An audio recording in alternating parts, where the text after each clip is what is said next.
오늘의 사연 시작하겠습니다. 결혼하기 전에 남편의 외가댁에 찾아뵈어 인사를 드린 적이 있어요. 외할머니께서 나이가 있으셔서 그러신지 평소에 목이 자주 아프시다고 하시더라고요. 그래서 선물로 드릴 손수건과 제철 과일을 들고 인사를 드리러 갔습니다. 그런데 처음 찾아 인사 온 저에게 남편의 외할머니께서 초면에 정말 심한 악담을 하시더라고요. 그날 외할머니의 악담은 저에게 평생 트라우마가 됐습니다. 당시에 살이 막 찐 상태는 아니었고 몸에 살이 조금 붙었던 상태였는데 처음부터 그걸로 지적하시더라고요. 여자가 그렇게 몸에 살이 붙어서 뚱뚱하면 미련해 보인다. 여자가 가꿔야 남자가 한눈을 안 판다. 너 결혼해서 네 신랑 한눈 팔면 네 책임이다. 등등 초면에 제 앞에서 심한 말들을 마구 퍼부었습니다. 그리고 예단 예물을 들먹이시면서 맨몸으로 시집 올 거냐는 소리와 함께 다짜고짜 애는 무조건 낳아야 된다는 소리. 거기에다 너 아버지가 중소기업의 사장님이라는데 그게 외주받으면 어쨌든 하청업체 아니냐는 소리. 그 밖에도 정말 치가 떨릴 정도의 악담을 하셨어요. 악담이 끝나자마자 타이밍 좋게 어머님이 들어오시더라고요. 남편은 그 자리에서 벌떡 일어나서 외할머니와 싸웠어요. 그게 사람이 할 말이냐면서요. 제 앞에서 너무 창피하고 부끄럽다며 할머니가 이렇게 수준 낮을 줄 몰랐다고 소리를 막 지르면서 저를 데리고 나오더라고요. 뒤에서는 어머님이 도대체 무슨 일이냐고 왜 싸우냐고 신경질적으로 물었습니다. 그때 남편 눈에서 불이 화르륵 붙은 걸 봤는데 남편 눈에 초점이 없었어요. 남편도 외할머니에 대한 실망과 분노로 정신이 잠깐 나갔었던 것 같아요. 저는 악담을 듣고 좀 충격이었는지 머릿속에는 아무 생각도 없었고 멍하기만 했던 것 같아요. 남편이 일어나서 외할머니께 막 소리 지른 것만 기억나고 그 뒤로 어머님이 제 뒤통수에서 뭐라 뭐라 하셨었는데 아무 기억이 나지 않았어요. 나름 충격적이라 패닉이 왔었나 봐요. 가끔 눈팅하며 다른 글들을 보면 눈물만 나온다거나 그 자리를 박차고 뛰쳐나온다는 그런 얘기들 많이 하시던데 저는 그냥 멍했네요.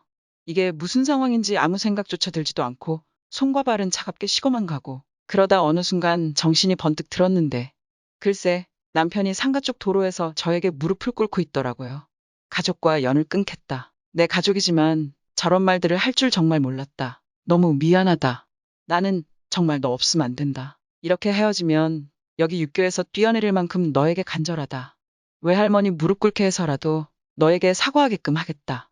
할머니가 노망이 났나 보다. 미친 게 틀림없다. 그렇게 자기 가족 욕을 제 앞에서 쉴 새 없이 하는 남편 모습을 보다가 갑자기 눈물이 뚝 터지더라고요. 제가 울면서 얘기했습니다. 평생 트라우마가 될 거라고. 나에게 정말 평생 상처라고요. 다, 안 돼요. 다, 이해하고 그럴 만도 하다면서 남편은 저를 안아주며 둘만 잘 살자고 했습니다. 그래서 남편만 믿고 결혼했습니다. 결혼 후 시댁에서 집들이 하자고 연락 왔는데 남편이 칼같이 거절했습니다. 또 얼마 안 가서 남편 외할머니께서 남편에게 연락하며 왜 도통 연락을 안 하냐고 전화를 한 번 하셨다는데 남편이 자기는 외할머니 없다고 내가 아는 할머니는 죽은 지 오래이니 앞으로 연락하지 말라고 하면서 바로 끊어버렸더라고요. 이 일로 중간에 시어머님이 연락하셔서 전화로 또 대판 싸웠습니다. 어떻게 천륜을 끊냐면서요. 그런데 또 그 상황에서 시어머님이 제 욕을 하셨더라고요. 그 일로 남편은 화가 머리끝까지 올라와 시댁하고도 아예 연을 끊어버렸습니다. 저에게 그러더라고요. 그때 시장과 도로변에서 너에게 했던 약속들을 지켜야만 너의 상처가 조금이라도 풀릴 거라고 또 그래야만 스스로도 내 남편이라고 어디 가서 말할 수 있지 않겠냐며 저한테 미안하다고 사과했습니다.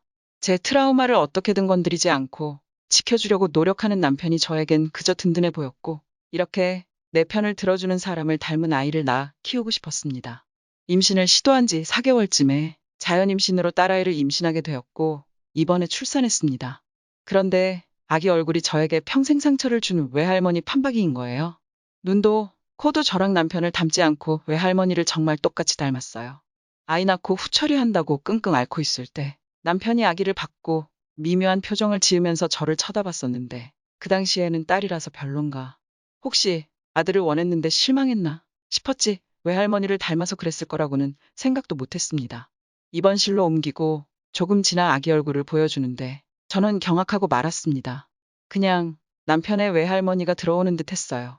저도 모르게 소리를 지를 뻔한 거. 어떻게든 두 손으로 틀어막고 저는 그 자리에서 오열했습니다. 아기를 보자마자 아기에게 정이 뚝 떨어졌습니다. 모성애가 한순간에 식어버린 느낌이었어요.